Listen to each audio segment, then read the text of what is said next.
જય ગુરુદેવ દોસ્તો, તો અહીંયા થાય છે ઓળાની તૈયારી રીંગણા.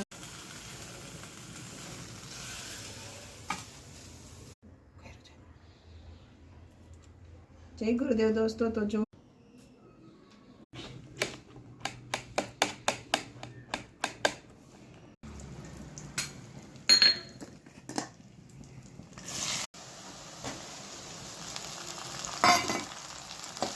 તો સૌ પ્રથમ અહીંયા આપણે તેલ લીધું ને એમાં હિંગ, લીલી ડુંગળી, ટમેટા. તો અહીંયા લસણની ચટણી પણ મિક્સ થઈ ગઈ છે, ટમેટા પણ મેસી થઈ ગયા છે. બધું મસાલા કરી ટમેટાના ભાગનું તો મીઠું નાખ્યું હતું આપણે. હવે રીંગણના તો રેડી છે આપણો રીંગણનો ઓળો. હવે આપણે રોટલા બનાવીશું.